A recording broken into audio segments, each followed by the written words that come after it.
So fresh pen. So what's an ideal fresh pen? I think we'll just kind of move forward with this, and hopefully most of your answers will be similar to an ideal close-up pen and an ideal maternity pen. So ideal fresh pen would also, obviously, if you have a fresh pen, would be to be a low-stress environment, so no low competition and good cow comfort. I'll show a little bit of data. There hasn't been a lot of research looking at sort of what the cow does right after calving when she's with the calf versus when she's separated from the calf, to see kind of where her priorities are and how long, if she immediately lays down or if she spends time standing or what she does. So this is just some data from a colleague of mine in Denmark, where she just watched cow behavior in the 24 hours right after calving when she had access to her calf. In Denmark, they're sort of keeping the cow and the calf together for longer than we are here from public perception reasons, but they're trying to do some research kind of understanding cow and calf behavior right after calving. So what's kind of interesting here is you would expect, just like you see on any herd, cows spend a majority of their time right after calving, as long as they see the calf is there, licking that calf. So there's this kind of increase in time spent licking the calf in the few hours right after calving. And actually, if you looked at just the hour right after calving, licking would be the primary thing that the cow is doing. She slowly starts to eat again, so she doesn't pick up eating right away. So even in the 6 hours after calving, she's not eating very much, probably because she's focusing a bit on her calf, but also probably because she's still not feeling all the way normal again. And then by 18, 24 hours, she's back up. Same with lying time. So lying time here, she's not, she doesn't spend as much time lying immediately, probably because she's standing and licking the calf, but then eventually she goes back to lying. So I think here kind of the research, I know they're doing some follow-up research with this to see, well, what happens then when you take the cow and you put her into a fresh pen, a separator from the calf, and she goes into either a small pen or a large pen, or a understocked pen versus an overstocked pen. We really haven't done that research and haven't been able to kind of compare it to what she would do if she was with her calf. At least we know, she spends some time standing right after calving. She doesn't eat a lot right after calving, but it sort of slowly ramps up. What would happen if you moved her into a fresh pen? The only research that I've been able to find, there might be a little bit more out there, but there's some research to show that there are certainly pros and cons to having a separate fresh pen if you have enough cows to do this.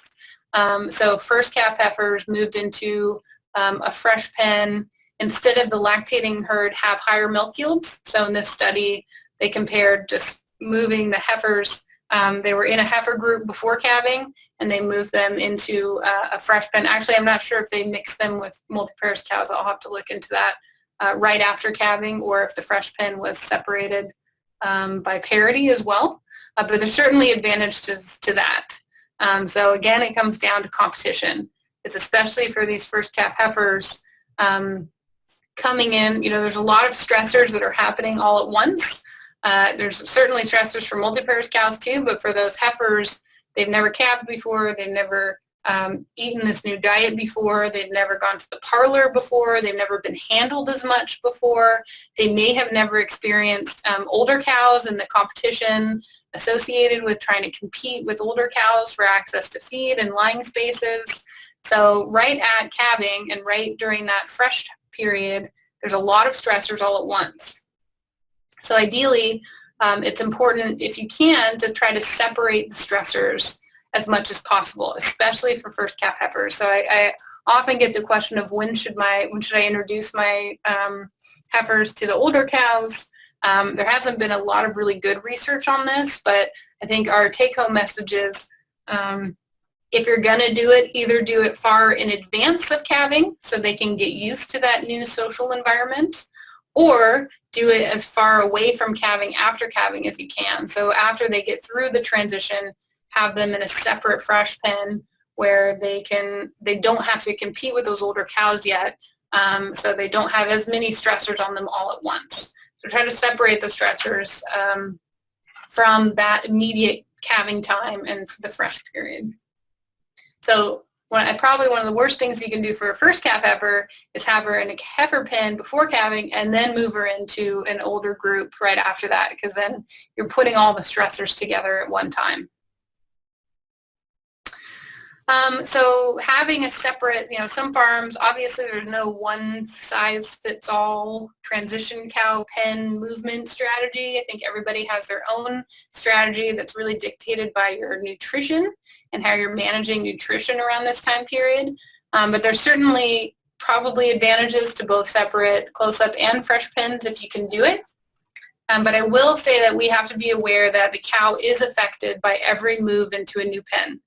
There has been some research on this to show the effects of regrouping cows into new pens, which if they have, for example, a far off and a close-up and a maternity and a fresh pen and then a high lactating pen, that's a number of pen moves that are all happening around the same time period.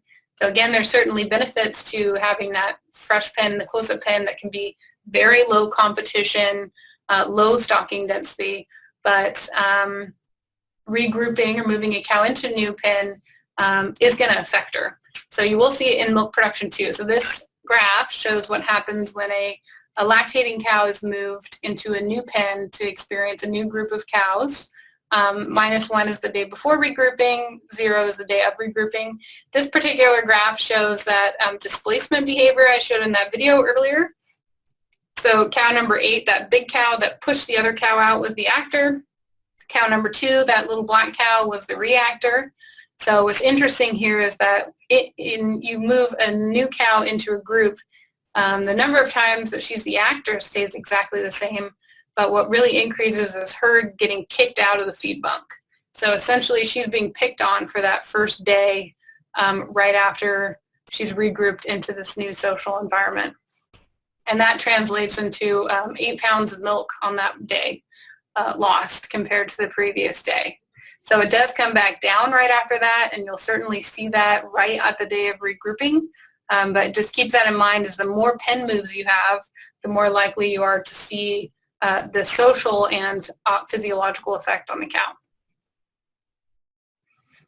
Okay, how to mitigate stress from regrouping. So if you really do want to kind of keep your pens separate, and that's what your nutrition program looks like, the key thing there is lower stocking density. So there has been a study to show that if you do regroup cows, and this totally makes sense with what we know about social behavior, is if you regroup cows into a lower stocked pen, there's going to be less competition for them. So they're not going to experience as much of these reactor and actor displacements as if they were going into a more overstocked pen.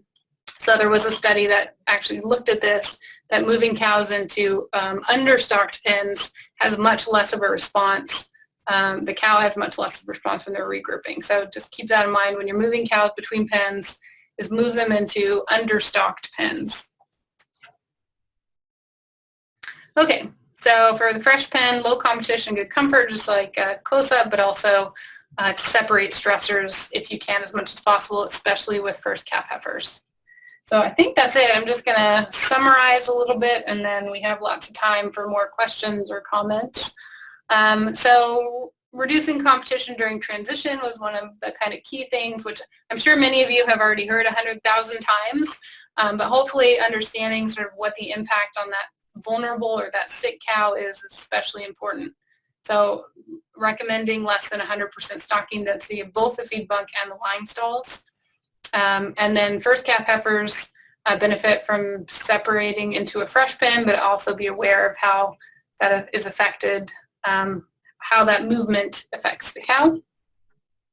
Improving comfort during transition, so using free stalls. Make sure that the stalls are large and wide enough to avoid that perching behavior before calving, and excessive standing time, because all those things are going to contribute to lameness after calving. So really looking at cow comfort and cow behavior in that close-up pen is important.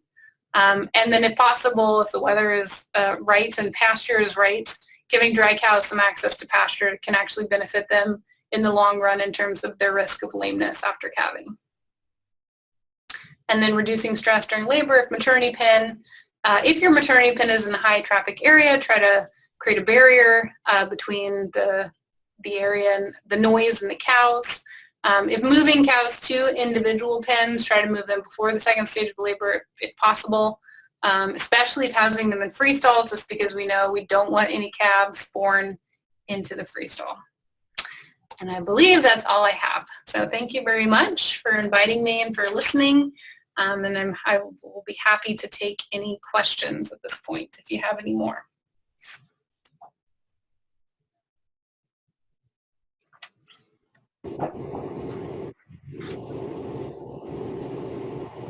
Thank you, Katie. If anybody has any questions, looks like one just popped up in the chat, but you can either ask them through your mic or type them in the chat here for her. It was a comment. You're Okay. welcome.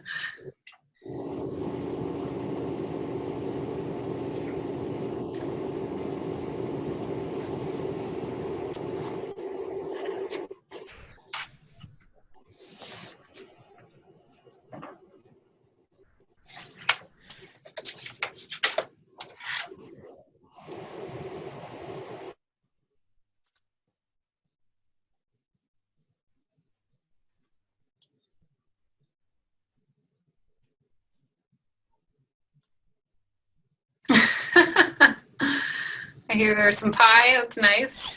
I'm sad that I missed the pie.